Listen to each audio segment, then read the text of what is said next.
There is a strong tendency on the part of the narcissist to manipulate the therapist. They can seem very sincere, they can seem quite self aware, but the whole time they are manipulating information. They're trying to win over the therapist.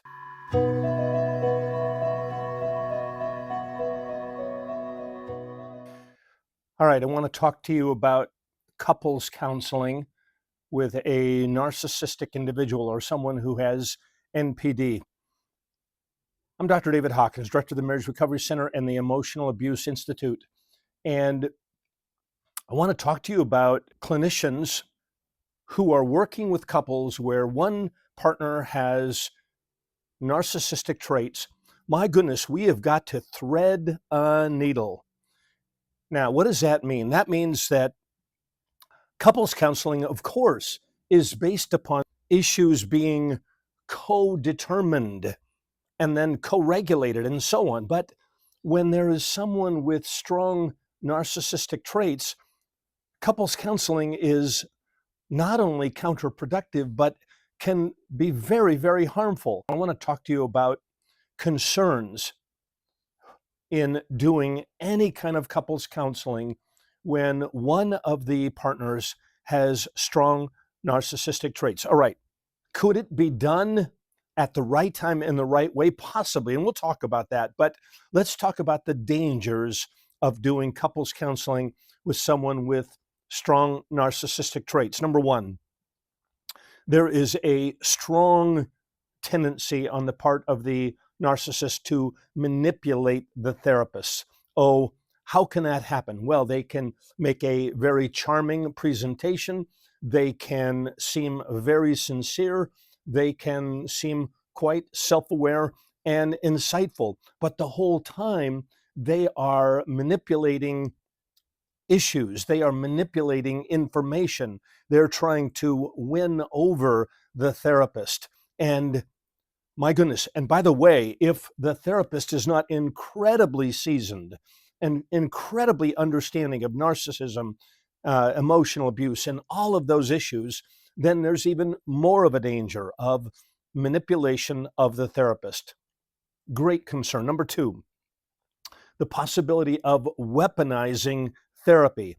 Oh my goodness, how many times have I seen a man in our treatment program, even while we guard against it, we challenge against it, we set boundaries against it, and lo and behold, we hear that they have used information from the therapy against their mate. They have read the books that we've asked them to read, and then they've taken the information and they have weaponized it. They have, oh, well, you're not practicing empathy. You're not practicing healthy communication. You're not this thing, you're not that thing, and weaponizing, trying to gain even further control outside of the therapy room. So that is a second danger. A third danger, and again, remember, these have got to be watched ever so carefully. The third danger is a lack of accountability. A lack of accountability.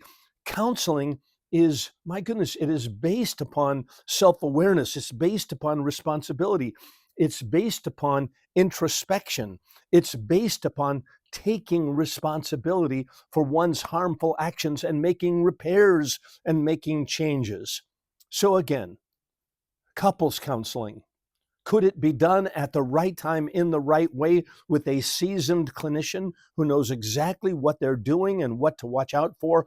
Possibly, but without a lot of guardrails in place, couples counseling is counterproductive and, in fact, dangerous. Genuine change in counseling requires self-awareness and responsibility, and those are largely lacking in the untreated or minimally treated narcissistic individual. All right, fourth concern, therapist triangulation.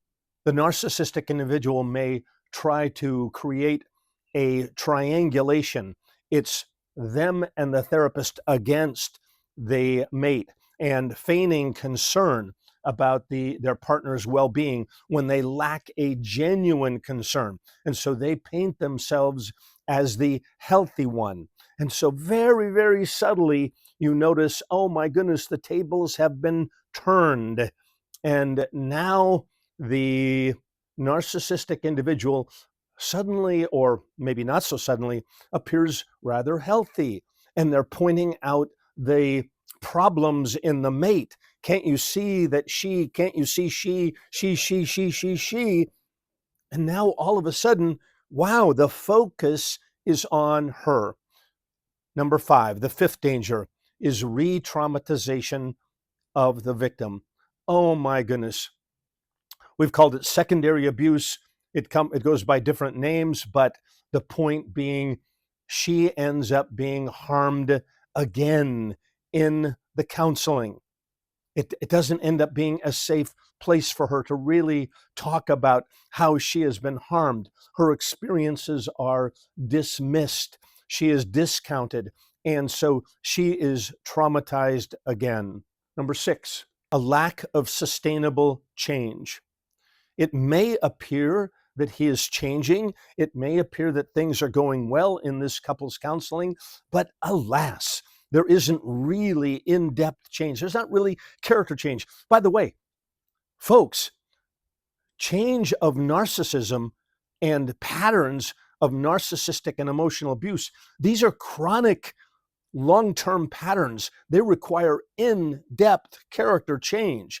So any superficial counseling, learning a communication technique, that isn't going to put a dent in someone who's got a pattern of powering over, dismissing, darvoing. It won't put a dent in that. And so if the counselor, therapist is not focused and doesn't see those subtle, covert patterns of damage and harm, oh my goodness, he will have learned how to communicate more effectively, but in the background, in the shadows of life back at home, he is just as harmful. Danger number 7, false hope for the victim. False hope. She goes into the couple's counseling believing, oh my goodness, here this therapist knows what they're doing. They exude self-confidence. They say, I can help you. And you, the victim, believe, oh, okay, this is going to get it. This is going to get at these in-depth characterological issues and these covert patterns of harm. Okay, we're going to get there, right? No. All right. So then what should happen, folks? What should happen? Well, couples counseling shouldn't be done with someone who is still overtly or even covertly dominating, controlling, darvoing, oppressing, neglecting, all the different forms of emotional abuse.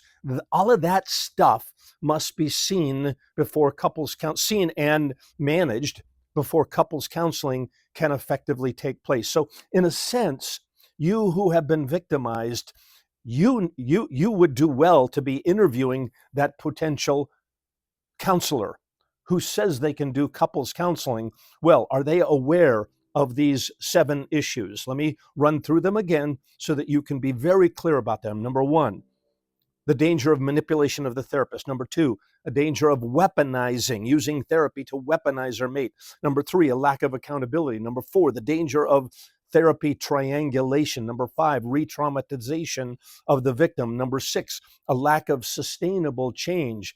And then number 7, false hope for the victim. Again, what should happen? Individual counseling for both. He should be in his own treatment program, which, yes, we have a men's year-long treatment program for issues pertaining to narcissism and emotional abuse. With enough treatment, could he get to the point where there could be effective couples counseling? Yes, with a therapist who understands narcissism and emotional abuse. And they will watch out for these 7 dangers of couples counseling. All right, I hope this has been helpful to you. I hope it is clear. And if we can answer any questions, please click on that link to talk to our client care team. And of course, give us a like and click on the link to subscribe to future videos. All right, I'll see you soon. Take care.